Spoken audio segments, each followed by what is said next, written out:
I met Philip Howard this morning on the bus ride over here, and he didn't strike me by appearance or manner as a radical. But when he speaks to you this afternoon, I think you will agree that he is a radical in the way he thinks about some of the structural changes that he thinks, need to undertake in this country. He's a lawyer. He's vice chairman of Covington & Burling, one of the nation's largest law firms based in Washington. But Mr. Howard, doesn't like Washington, he told me, and he'll explain why in just a moment. He's a lawyer, but his book titles tell you he's a different kind of lawyer. He's the author of The Death of Common Sense, How Law is Suffocating America, The Collapse of Common Good, How America's Lawsuit Culture Undermines Our Freedom, and finally, Life Without Lawyers, Liberating Americans from Too Much Law. Very unlawyerly talk from a lawyer. Please meet Philip Howard.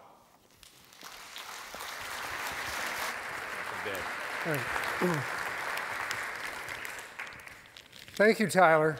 I've been fascinated by the talk so far today, and one common theme emerges, which is that the people who do something actually believe in the power of individual accomplishment, as all of you do.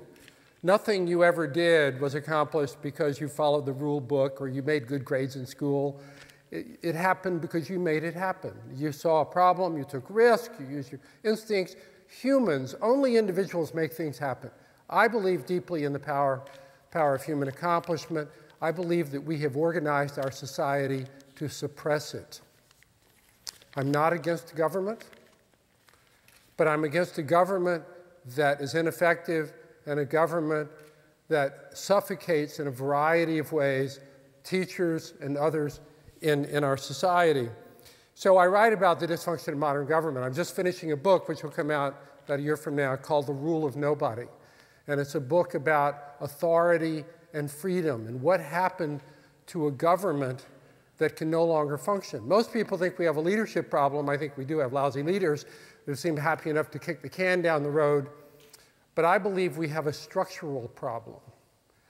The defining feature of modern democracy in America is that it has lost the capacity to make public choices.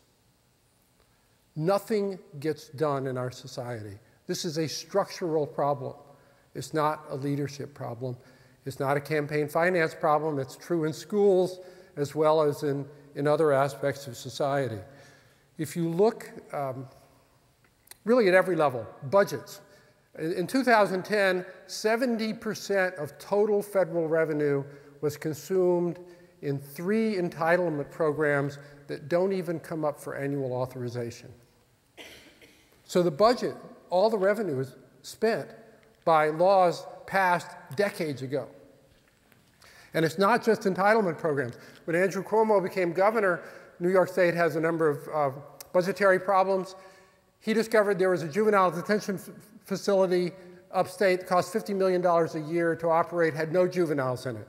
He said, great, close it down, we'll save $50 million. Not so fast. It turns out there's a law that prohibits the governor from shutting down a facility with any union employees without 1 year's advance notice.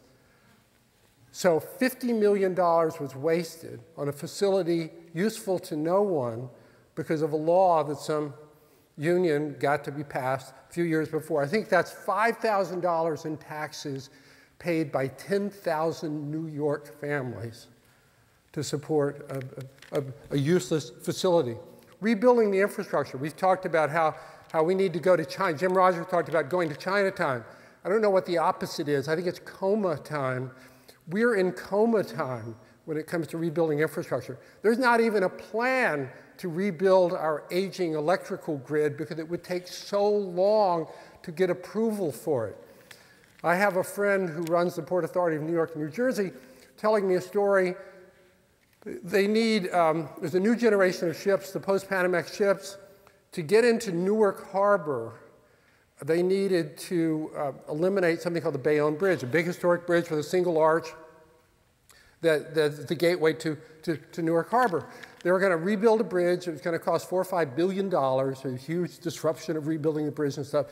And the longtime port employee asked the question, could we raise the roadway of the existing bridge?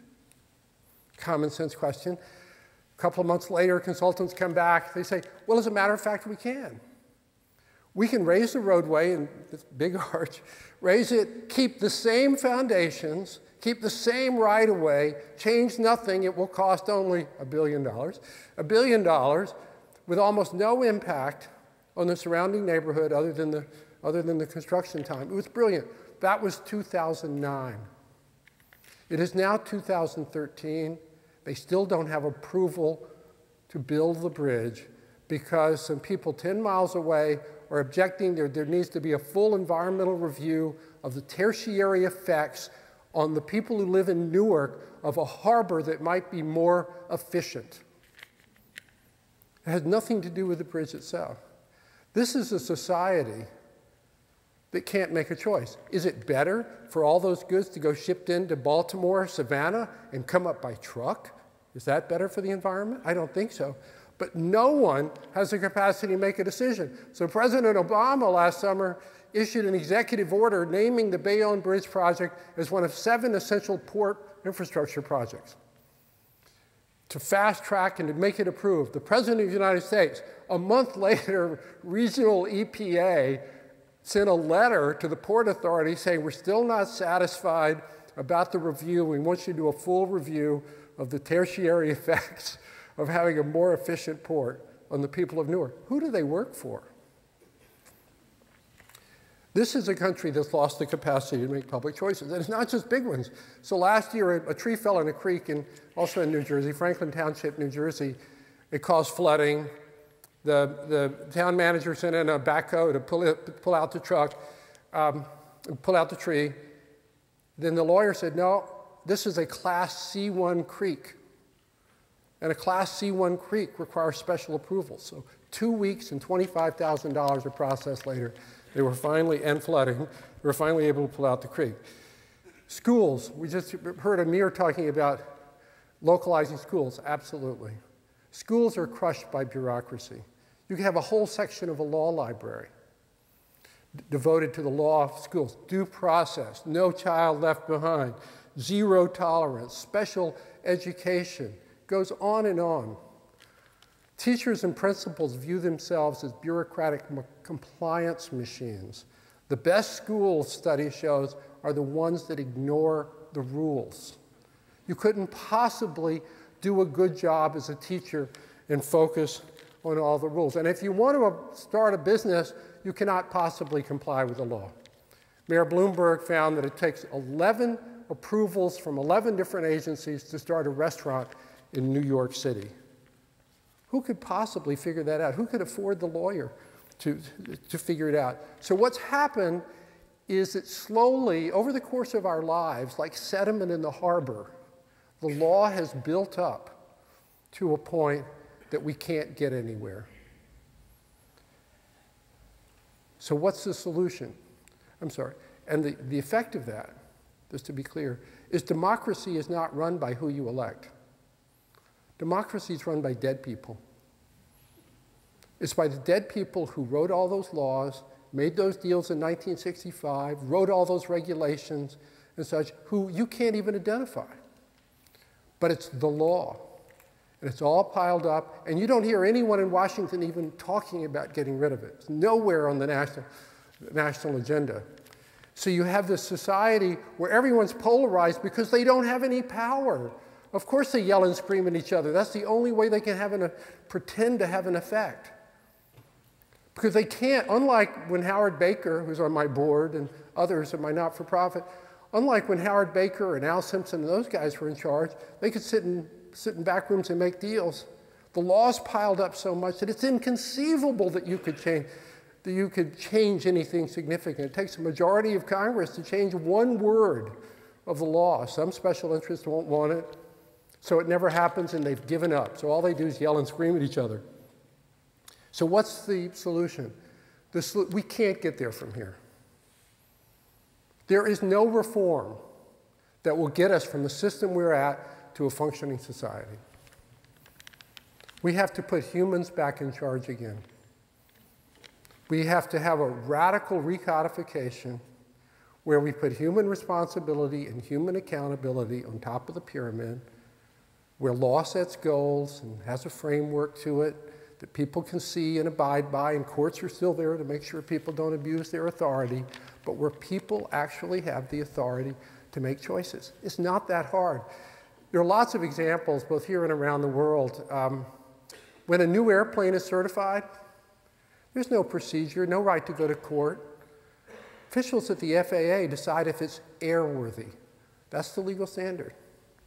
Would you rather the plane get approved because it goes through a legal process and it complied with all the rules? I don't think so. You want smart people deciding whether this plane is airworthy. In Australia, in the late 80s, they were having problems with the regulation of nursing homes, so they completely changed the regulation. They got rid of 1,000 rules, and they replaced them with 31 principles. Have a home-like setting. Respect the dignity of the residents. That's it. Just put it on a couple of pages. The academics who were looking at this said, this is crazy, this is not going to work, those are just motherhood statements, nothing will work. Within a year, the quality of Australian nursing homes had radically improved because everyone in them was now focusing on making the homes nicer for the people who live in them instead of focusing on complying with 1,000 rules. It was really a transformation. And that's the kind of thing that needs to happen all around America. I'll give another example. OSHA, worker safety law, has 4,000 rules. They have a rule that really helpfully says that stairwells shall be lit by either natural or artificial light. Thank goodness for that rule. They have 4,000 rules like that. All kind, the kind of equipment used. Most of those rules could be replaced by one statement. Facilities and equipment shall be reasonably suited for the use intended in accord with industry standards.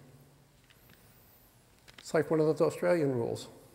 People can have a disagreement, sure, but that means you can have a cheap hammer when you're tacking up pictures in the CEO's office, and you've got to have an industrial strength hammer when you're building a house. Use your common sense. Have people make things work better. There are other changes that are needed too. We probably need constitutional amendments, because we now have 200 years of experience of things that don't work. So one of them is that Congress will never go back and clean out the old laws. So we need a constitutional amendment that all laws with budgetary impact must sunset every dozen years, give or take. And what that does is it means that if Congress doesn't do its job in making new findings to renew a law, you can still extend a law, they just have to make a new choice, then the courts can come in and take over. I don't believe in courts necessarily, but I do believe in checks and balances. And right now, Congress is being held accountable by no one. And the laws just keep piling up. The other thing that's essential here is we need to, and no one talks about this, is we need to basically abolish the civil service system. Government now operates for the benefit of the people who work for government. Washington, D.C. is quite literally a deviant subculture. It does not have the same values of the society around it. I live in Washington, but I work in D.C. I know of what I speak. They no longer have values, and my friends who are in Congress will be the first to admit this. People have to be accountable. When someone at EPA does not follow the president's executive order about what our national priorities are for rebuilding a bridge, that person should lose his job. That's the only way you're going to bring government back under control. It doesn't mean we have to go back to the spoil system. You can still have neutral hiring instead of patronage hiring and such, but you have to have a system of government that's accountable. So I'm empowering people, but also holding them accountable. This is a new system. The biggest hurdle in getting there is that all of us have fallen prey to this sickness, which is we love the idea of controlling people in authority. We don't want anyone to make a decision. It's like a national disease. It's distrust. Oh, those people, we'll go to them, we'll sue, and we'll stop that from happening. So you have all these, a cottage industry of people who sue to stop any public project, stop even good projects. We have to accept the fact that you may be skeptical of someone, you may have checks and balances to guard against their bad judgment, but someone has to make a decision. Authority is not the enemy of freedom. We've been taught that authority encroaches freedom. If the principal doesn't have the authority to make a decision, then the teacher's ideas and the parent's ideas mean nothing, because there's no way to execute those ideas. In a crowded society, you have to have traffic lights, cops who go stop and go.